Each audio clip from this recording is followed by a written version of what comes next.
Trump leaves, Zelensky arrives. So he is a hero. He is our champion. The G7 leaders and the local Ukrainian community welcome Ukraine's president. Plus, on the brink of war. We are worried for our families, for our friends. Iran and Israel on high alert. And ready for liftoff. It's such a neat experience to get to work on a hands-on team like this. The University of Calgary students behind a satellite going into space. CTV Calgary, local breaking news. With Tara Nelson. Reporting tonight, Ian White. Good evening. We begin with breaking news. Heavy rain, thunder, and lightning as that severe storm moved through late this afternoon. And one of those lightning strikes hit a home in West Hillhurst. Let's head to Tim Brook, who is in that community. And Tim, what can you tell us?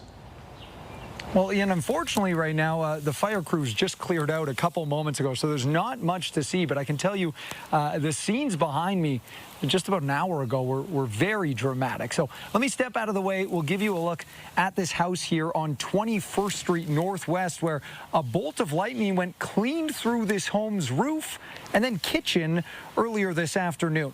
Now, we just caught up with the owner, who tells us he and his wife were luckily in another room when the strike happened. The fire department has been here since about 4:30, patching up the roof to the best of its ability. Again, very luckily, no fire was sparked. It all happened as that storm passed through this side of town, and I can tell you the talk of the community right now was the volume and the strength of a specific thunderclap just moments after this home was hit.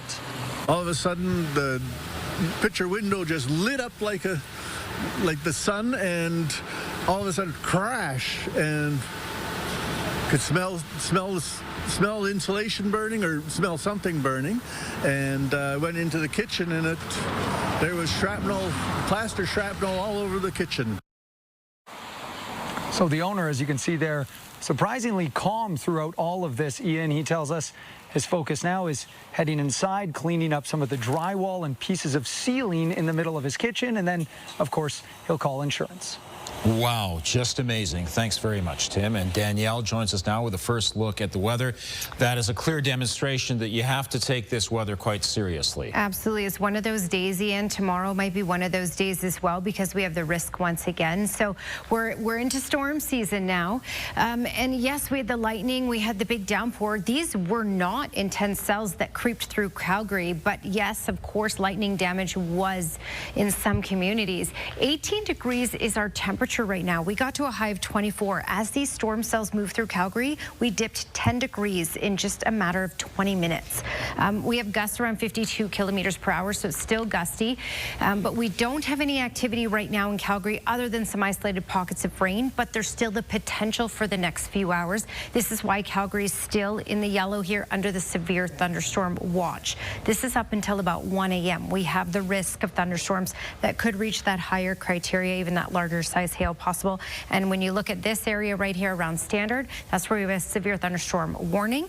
And I'm going to pop out the lightning here, and we have a bunch of cells, some of these producing close to Toonie size hail, tracking towards Standard, Three Hills, Drumheller. So if you're in those communities, of course, heads up. When we look at Calgary, we have the risk of thunderstorms up until 1 a.m. Quiet and sunny tomorrow morning. The risk of thunderstorms arise once again by 2 p.m. tomorrow. Ian? Thanks, Danielle. Canada is making a bigger commitment to Ukraine. The announcement as Ukrainian President Volodymyr Zelensky visited the G7 summit in Kananaskis. Hours after Donald Trump left the summit, Zelensky arrived, although with a heavy heart, as Russia has attacked his country once again. Prime Minister Mark Carney is committing another $2 billion in aid to Ukraine and $2.3 billion to help it rebuild its infrastructure. The immediate need in Ukraine is military assistance. Important for our soldiers to be strong at the battlefield, to stay strong until Russia will be ready for the peace negotiations. Carney says the increased military spending will help Canada reach its NATO targets, which was praised by the head of NATO, who is also here for the summit. From the early exit of one leader to expanded security zones, there are a number of reasons this G7 looks different than others. But the biggest change might be here in Calgary and in Banff, where the lack of protests has been noticeable. Tim Brooke has more on the quiet summit that may have more police than protesters. 6 for Justice were back in front of City Hall Tuesday, protesting the G7 invite given to the Indian Prime Minister. But despite cameras watching their every move and broadcasting it to Kananaskis, the protest was subdued, just like Monday. And the other 2 demonstration zones were completely empty. Fairly light on protests. I think yesterday we had about 80 to 85 people at the designated demonstration zone, and today it's even lighter. One humanities professor chalks some of that up to a massive police presence. Because we've seen these kind of violent clampdowns and this security regime, it's become less viable, I think, for people to engage. Calgary Police, Mounties, Alberta Sheriffs, and police teams from Edmonton, Winnipeg, and Vancouver are all on site. Add in the fact these designated zones are far away from any leaders, and you can see why groups like Greenpeace and Oxfam would skip this G7. And I think a lot of activists have realized that these aren't the best ways to spend their energy. It's all so different from recent summits in Italy and Germany. But those events may be why this one looks like it does. Well, we always plan for essentially the worst, right? So you plan for contingencies because it's unpredictable. You really don't know what the numbers are going to be. Either way, those protesters who came are still holding out hope their voices are being heard. We are trying our best. So I hope that world leader read the news. They know what's going on, why we are protesting. Tim Brooke, CTV News, Calgary. And video feeds from demonstration zones have been broadcast live for G7 leaders, though many speculate they're just too busy with meetings to pay attention. Zelensky's presence at the G7 summit, along with fresh promises of sanctions against Russia and support for Ukraine, is bringing renewed hope to Alberta's Ukrainian community. But as Terry Veccova reports, some feel snubbed by the early departure of the U.S. president.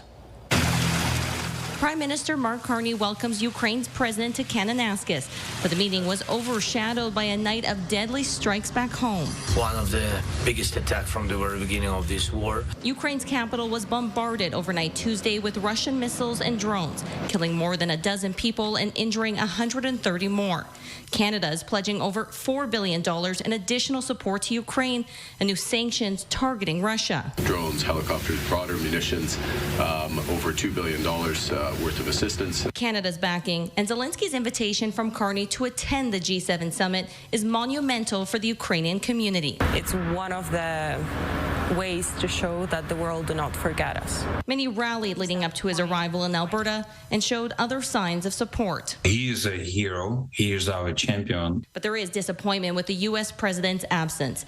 Donald Trump left the summit early due to the escalating violence and conflict in the Middle East. Come on, like I don't believe he cannot do this from Kananaskis even to make some decisions, but to stay and to show the respect to all those leaders who came. Watching discussions unfold is Lee Rini, the chief editor at the Lviv Times. He questioned Trump's early exit after the tense meeting at the White House earlier this year. There's a big sentiment in Ukraine that he left primarily because he did not want to deal with Zelensky. He did not want to deal with the questions. Despite Trump's absence, the director of the G7 research group believes Zelensky will consider his trip to the summit a success. Boy, he's going to walk away from here with a lot more money, a lot more arms, and a lot more sanctions against Russia. So he'll be pretty happy when he leaves. Premier Danielle Smith posting online greeting Zelensky on his arrival, writing Alberta stands with Ukraine.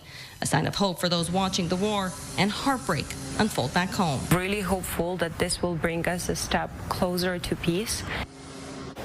And Terry joins us live from Banff. And Terry, officials did meet with the local Ukrainian community today. Ian, we're we're told that the president of the Ukrainian Congress of Calgary that we heard there was invited to meet with a high-level Ukrainian official, though couldn't say with 100% certainty that it was the president, though also couldn't say where that meeting was set to take place. Now, Zelensky will leave Canada with more support from Carney and the country, but without a joint statement from the leaders of the G7 summit. They were unable to unify and release that joint statement about the ongoing war in Ukraine and moving forward by the time that this summit wrapped for 3 days in Kananaskis. Ian? Terry, thanks very much. As we mentioned, U.S. President Donald Trump left the G7 summit early to deal with the Israel-Iran war. He claims the U.S. now has control of the sky. In a post on Truth Social, Trump says the U.S. knows where Iran's supreme leader is hiding, saying the U.S. is not going to kill him, at least for now. But he says patience is wearing thin. At least 224 people have been killed in Iran since Friday and around 24 in Israel. Yesterday, Israel issued an evacuation warning for the capital, affecting up to 330,000 people. Iran's state TV showing the wreckage after being hit yesterday by an Israeli missile. Israel's attacks on Iran have broadened to a level that some world leaders say poses a global threat. And members of Calgary's Iranian community are speaking out, sharing emotional stories about the toll of a growing conflict involving Israel and their fears for their loved ones back home. Now they're urging global leaders to look beyond borders and see the human cost. Mark Villani reports. Hello, Iran. In the warmth of her Calgary home, Bahare Zara Bahari cradles her 1-month-old daughter, Iran, named after the country she fled in 2019. She's beautiful. She's really beautiful, like Iran. Zara Bahari was once a political prisoner, a former Miss Iran pageant contestant who made international headlines after seeking asylum in the Philippines. She was targeted for her criticism of the Iranian regime, ordered to be executed because of her belief for girls to get a proper education. Now she watches nervously, her family back home in the crossfire of escalating violence. The people of Iran kind of are happy to see these places are down, but at the same time we are worried for our families, for our friends. The lion and the sun. Farhad Dargahi also fought against Iran's current government, fleeing more than 30 years ago. Today he runs a Persian rug shop in Calgary, but his thoughts remain with those still suffering under the regime. My sister, for example, passed away last year. She was arrested for 3 times. She's been tortured. My family, they say they are willing to pay the price, even if they be in these casualties, but to overthrow this government. They hear bombings near them. Some of them don't know where to go. Others, like university professor Mohammed Kiani, say the violence underscores a need for empathy beyond politics. We have to stop treating lives differently. We have to realize that every life is as precious. But half a world away, the pain still feels close. Iran is our temple. And honestly, it's heartbreaking. Mark Villani, CTV News, Calgary. As the conflict deepens overseas, many Iranian Calgarians we spoke with say they're left holding their breath, fearing what the next strike could mean for those back home. Criminal charges have been dropped against a former Calgary 911 operator accused of sharing sensitive police information to gang members. Marion Buonin-Country was charged with breach of trust, fraudulent use of a computer system, and mischief relating to police data. She did plead guilty to 3 counts under the Freedom of Information Act. Police allege data was pulled from searches related to people involved in organized crime and then given to others also in organized crime. Buonin-Country is now ordered to pay $10,000 for each of the 3 FOIP convictions. A 39-year-old man suffered life-threatening injuries after he was thrown from his motorcycle. Witnesses told police they saw the motorcyclist lose control along the on-ramp from eastbound Stony Trail onto northbound Deerfoot Trail near Cranston Boulevard. It happened around 1 this morning. Police say drugs and alcohol are not factors, but are investigating to determine if excessive speed is. If you have dash cam video, police would like to hear from you. You're watching CTV News, Calgary. More backlash against the city's controversial blanket rezoning policy. This time, a group in Lakeview is raising concerns. They're worried blanket rezoning could lead to a loss of green space, overshadow existing homes, and lead to overcrowded streets. After the city's longest public hearing in May of last year, council voted to revise the city's land use bylaw, changing the default residential zoning district to residential grade-oriented infill. This intends to allow for greater densification in established communities. Some homeowners in Lakeview have teamed up with a law firm to draft restrictive covenant documents to prevent changing the land use of their property unless all parties agree. Lakeview has a diversity of housing options already. We have townhouses, apartment buildings, condominiums, and single-family dwellings. And so our concern is trying to preserve that character of Lakeview while also not being anti-development. So we are allowing people to have secondary suites if they sign up to the restrictive covenants. But we are trying to preserve the wide lots and the large open spaces that we currently have in our neighborhood. The session starts at 7 tonight at the Lakeview Community Association.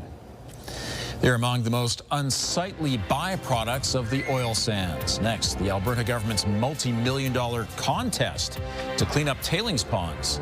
And talk about a field trip. These students won't go into space, but their satellite will.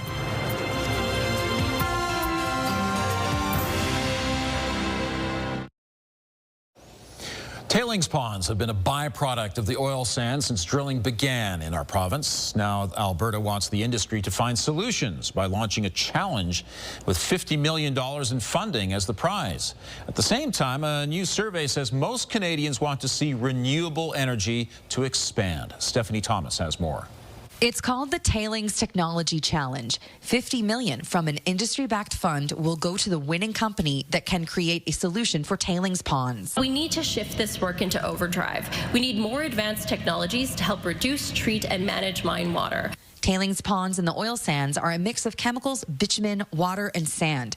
They are environmentally hazardous, yet extremely challenging to clean up.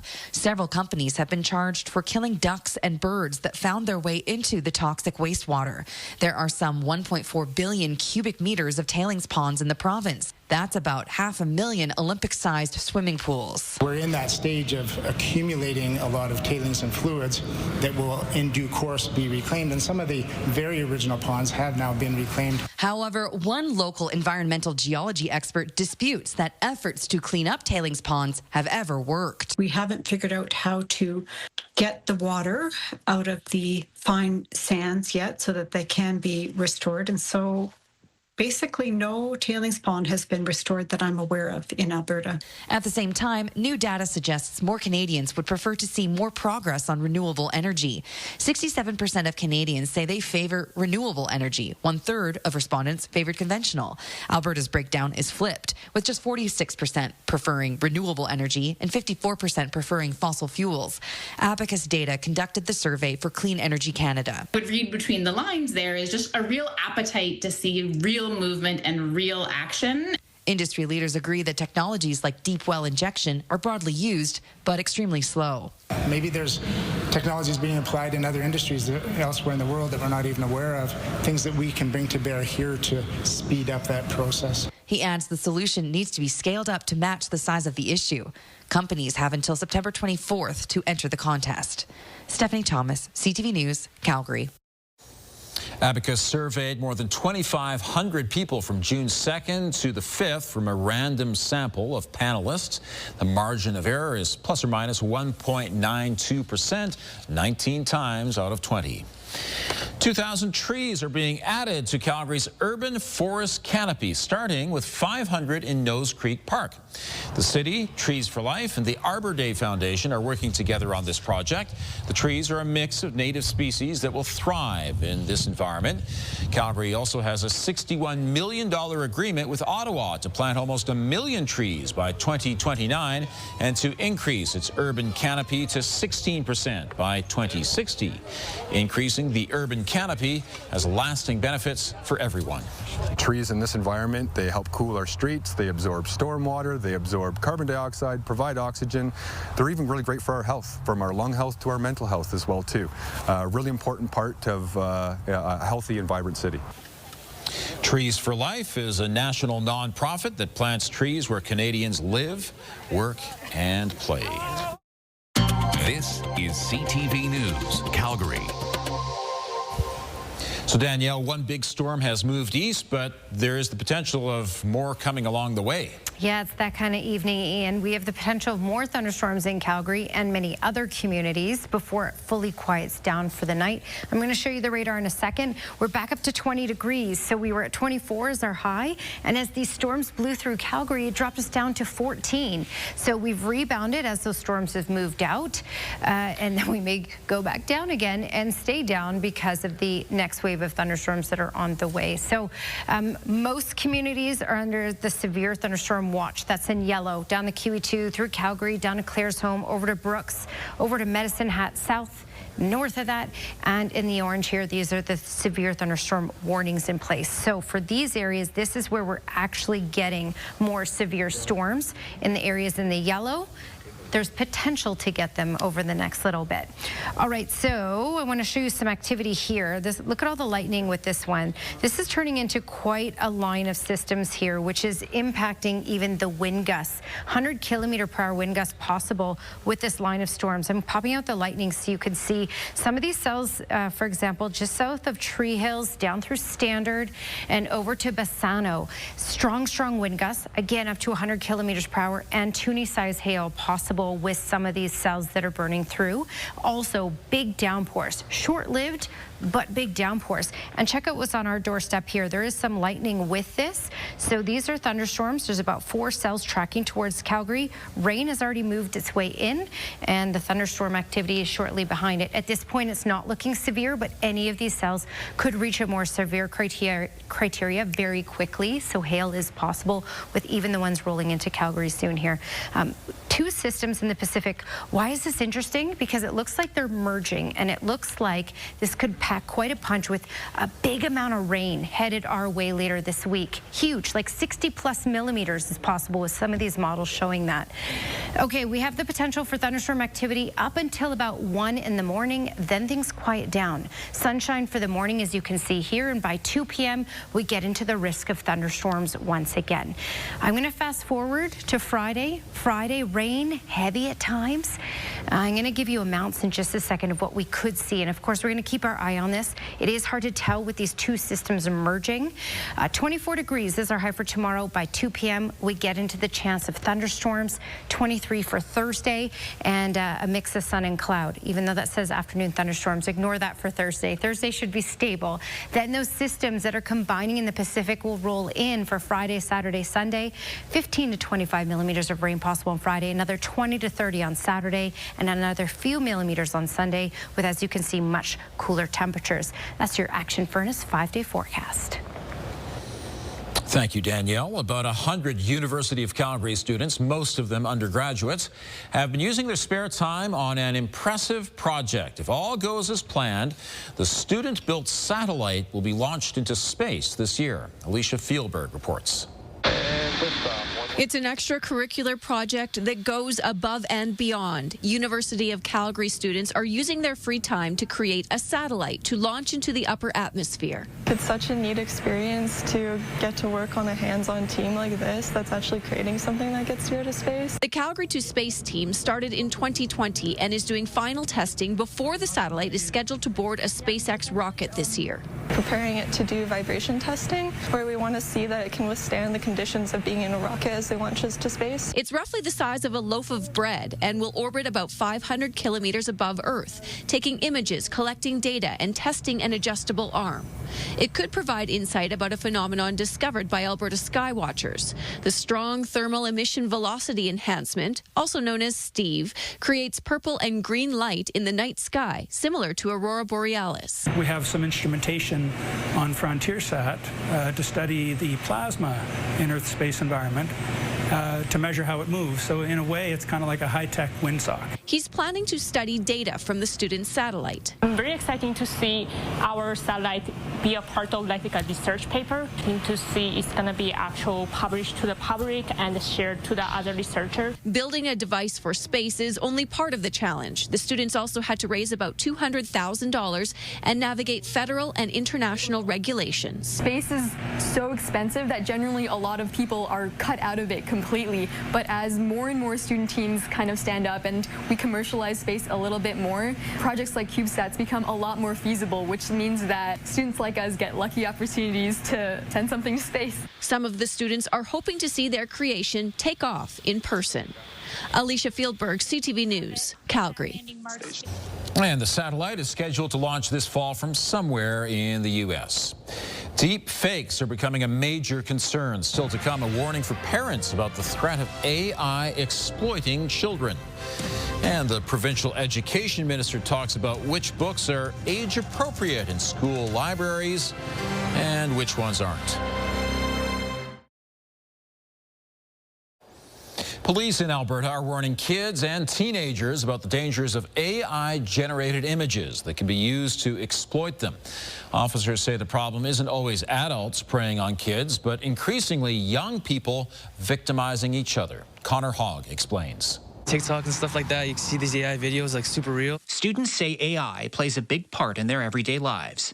It can be used as a study tool. It can also be used to create difficult to discern deepfakes. Everyone's like images going around, like you can get someone's like image like super like fast off the internet. I actually just almost had a scam not too long ago, and it was someone trying to be a friend. I just think that a lot of like the negative things aren't really being highlighted as much for sure. Police say the technology can be used to benefit and to harm. According to Alert's Internet Child Exploitation Unit, AI is already being used to exploit young people, in most cases, by their peers. What we're finding is that AI is being used to create nude images of other children and used as kind of this new form of cyberbullying. Constable Stephanie Bosch says it can happen on any app, and the embarrassment AI images can cause is significant. Shame prevents victims from coming forward. Children will more often fear their social death than their actual physical death. Kids may not have taken a nude image of themselves, but what's happening is it's being created, right? And it's being used to bully or harass or extort. Students say they're wary about what they post and try to limit who can see it. Personally, me, I just like make my account private. Don't post too much pictures like publicly online. Like keeping the things you share online to a minimum amount of people. Bosch says parents need to be open to having difficult conversations with their kids. Kids are exploring their sexuality online. There's nothing inherently bad with that. It just comes with its own set of risks that we have to discuss. While the majority of ICE's work happens behind the scenes, in this case, Bosch says the public can have a direct impact. If we're discounting their lives online, we're creating those barriers, inadvertently even, and it makes it hard for them to talk about it. Prevention through conversation. Connor Hogg, CTV News, Edmonton. The province says it continues to work to ensure age-appropriate books are in school libraries. About 2 weeks ago, the province announced it was creating a guideline for age-appropriate books. It made the move after receiving complaints from some parents who had found graphic novels in their children's school. Today, in a virtual roundtable discussion, the education minister said it's going to be a challenging task to determine how many explicit books could be in school libraries. I think it's almost an impossibility to be able to know the full extent of the content of the vast majority of books that are published in any environment. So these are ones that we do know, of course, that were brought to our attention. I don't know if there are others that have this level of graphic depiction. When asked who will be reading through the books to determine what's age appropriate, Nicolaitis says the province is leaving that to the school boards to figure out. For some people, a wedding is just irresistible. Just ahead, the passerby who couldn't help getting caught up in the emotion.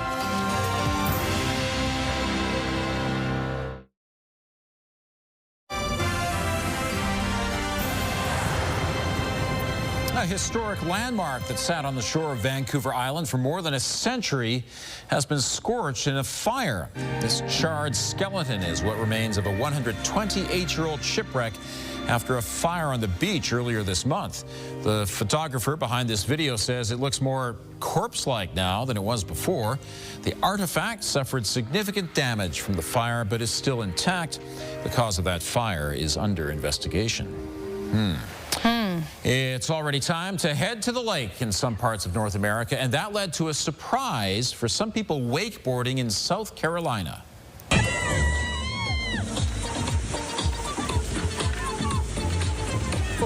Take a careful look at what's behind this wakeboarder. That's a black bear out for a casual swim across the lake. Tiffany Priest took the video from the boat and says they were all in shock just as much as the bear was. She says the bear made it to the other side of the lake before it bounded up the banks nearby. Okay, that was close. That was cool. What if you fell? What if you got scared and fell? I mean, but this is fun watching now that you know no one's hurt. We don't want to alarm bears when we're in the woods, and you probably don't want to alarm bears in the water either. Right, exactly. Stay clear. Sometimes having a wedding in a public place lends itself to people from the community getting involved. I promise to listen when you're trying to explain the Orioles to me and comfort you when there's another playoff game. Ashley and Andrew tied the knot in the Fells Knot neighborhood of Baltimore, and a city parks worker got into it. She appeared deeply moved, wiping tears away as the couple recited their vows. While the wedding was a few months ago, a friend of the couple posted the video on TikTok last week. She is genuinely touched by that. Sometimes you need to just be part of someone's moment. Yeah, you know? That's really sweet. The G7 leaders are taking a little time to play tourists while they're at Kananaskis.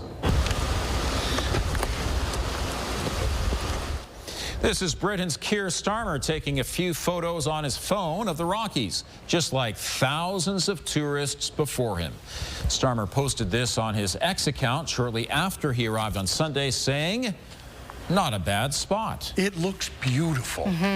It is an absolute commercial for the rest of the world. Please come to the Canadian Rockies. It is so beautiful here. And I don't know, maybe Keir Starmer has never been to the Rockies before. And take pictures. Yes, and take lots and lots of pictures. Leave only footprints, as they say.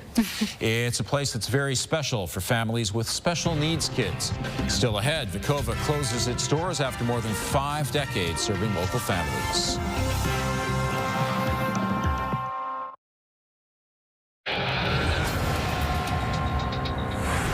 Breaking news from Northeast Calgary. Paramedics rushed to save the lives of 2 people after a carbon monoxide incident this afternoon. Jordan Canagan is at the scene. So, Jordan, what do we know so far? The call came in around 4:20 this afternoon. The fire department saying that someone came to the home in this area behind me and discovered the victims. Now, one person was transported to hospital in serious but stable condition. CPR was performed on a second person.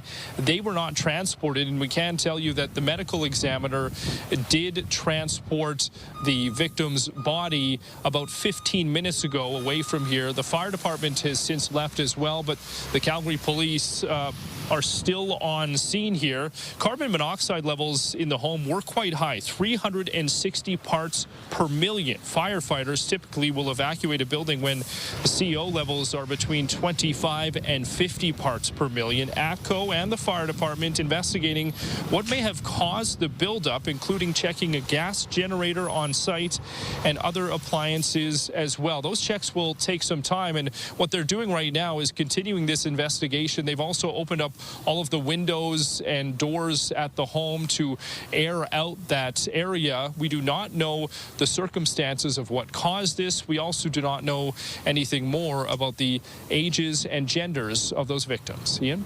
Jordan, thanks very much for the update. Taking a look at the current conditions right now, some dark clouds over Calgary. Danielle, we could have more stormy weather.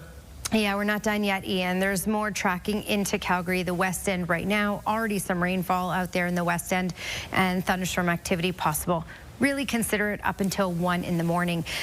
Calgary under severe thunderstorm watch. Any of these cells can intensify to give us that larger size hail and those stronger wind gusts. And we have a line of storms basically in between Three Hills and Lomond. I want to show you the radar now and where that's tracking. And lots of lightning with this. You can also see what's tracking towards Calgary. This is the next. These are non-severe at this point, but they could intensify. Maybe have a little bit of lightning with that as well. Most likely for Calgary, we're looking at non-severe storms that are moving in, so big bursts of rain and a little bit of lightning with that. But you can see just south of Tree Hills, basically Morin, Drumheller, Standard, Bassano, and even Brooks, you might see some of this activity as well. This comes with very strong wind gusts up to 100 kilometers per hour and potentially Toonie-size hail. All right, your 24-hour forecast is brought to you by Action Furnace. Fix right or it's free. And again, thunderstorm activity up until about 1 a.m. A beautiful morning tomorrow with lots of sunshine. Then we get into the risk of thunderstorms once again tomorrow afternoon, and that risk starts at about 2 in the afternoon for us here in Calgary. Pretty quiet, southern interior BC with temperatures in those lower to mid-20s. In fact, Kamloops even getting to 27 for tomorrow. Edmonton, Rocky Mountain House, Red Deer, Olds, all down the QE2 down to Calgary. The risk of thunderstorms tomorrow afternoon. Coronation could see some of the activity as well. Should be quieter in Lethbridge and Medicine Hat with a high of 28 degrees. Looking at that 10-day trend, yes, warm for the next couple of days, but cold and very rainy. Heavy rain up to 60 millimeters of rain Friday, Saturday, and Sunday. Ian.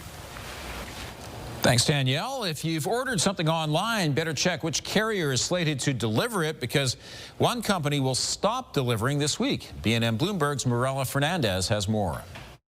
Delivery service DHL Express will shut down operations across the country on Friday. There are more than 2,000 DHL drivers and other workers on strike or locked out. Starting today, DHL will stop bringing packages into Canada. On Friday, the company won't be able to use replacement workers, which is why DHL is looking at a complete shutdown. Here's how the trading day ended. The Canadian dollar dropped 27 cents to 73.28. West Texas Intermediate is up more than $3 to 73.27. Our fix on Western Canadian Select has it down to 60.66, and the TSX dropped 27 points to 26,541. Those are your business headlines. I'm Mirella Fernandez.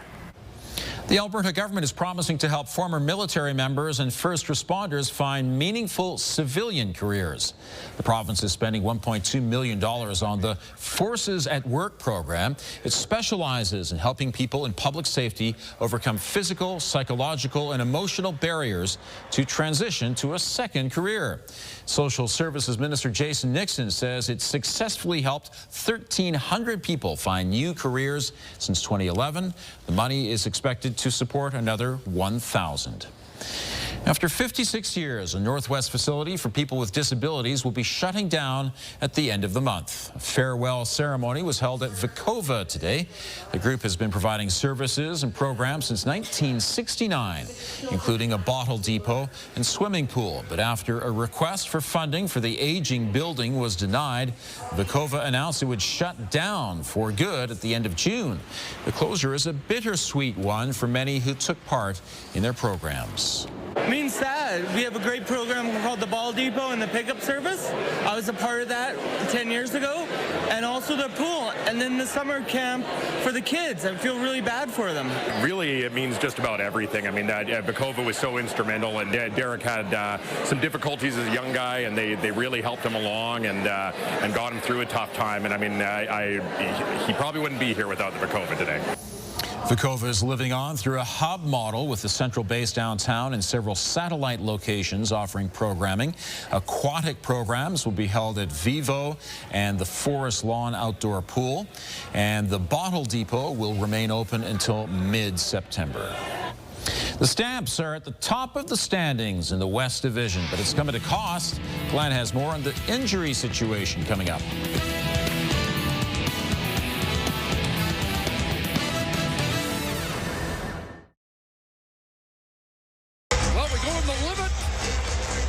The cut and stop here underway. Game number 6 of Game 6 of the Stanley Cup Final is underway. The Edmonton Oilers are fighting for their lives, trying to extend their season by one more game. The Florida Panthers lead the best-of-7 final 3-2, and the Panthers already up 1-0 in the first period. It's been a perfect start to the season for the Calgary Stampeders. Glenn is back with us. And Glenn, the Stampeders are 2-0 after they beat Toronto over the weekend. Ian, the Stamps got past the Argos 29-19 on Saturday, and while it's great to be there, there's also concern about injuries right now. Looks to his left, comes back right. Now he's going to go for a run. Vernon Adams Jr. to the end zone. Touchdown, Calgary. The good news for the Calgary Stampeders is they're off to a 2-0 start to the season. The bad news, the injuries are starting to pile up. At the back of his right leg. Saturday's game against the Argos was a tough one. Receiver Reggie Beggleton suffered a knee injury. So did long snapper Aaron Crawford.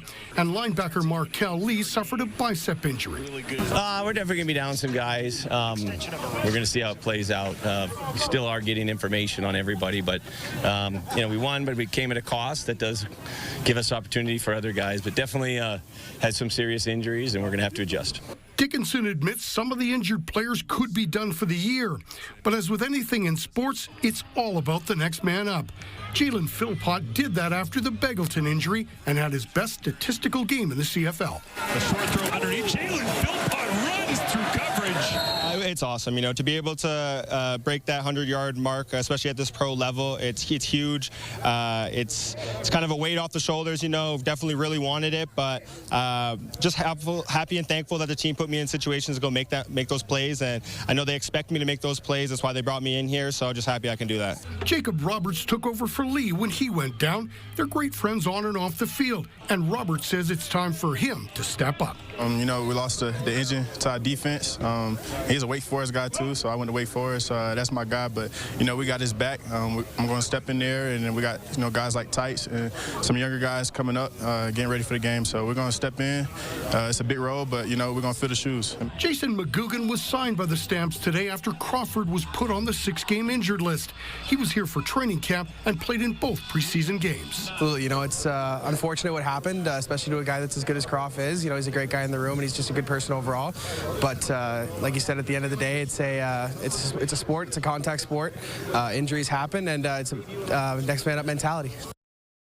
Stamps hosts the Ottawa Red Blacks on Saturday afternoon. One more note from the Stamps. Defensive back Adrian Green, CFL's honor roll top player of the week, had a pair of interceptions against the Argos, including one for a touchdown. Update from that Stanley Cup game. Panthers now up 2-0. Matthew Tkachuk for the goal. Matthew Tkachuk strikes again. Okay. Danielle, how's it looking out there?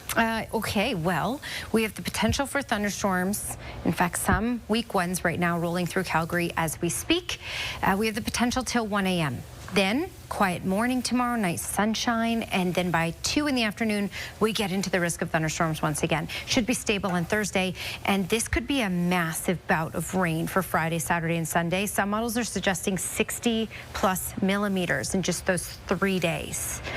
Wow. Okay, we'll keep our eye on that for you, of course. Weather window brought to you by Lux Windows and Doors, crafting quality windows and doors for your budget style and Alberta's climate. Jim Walling took this today in Beddington. Look at the shot he got.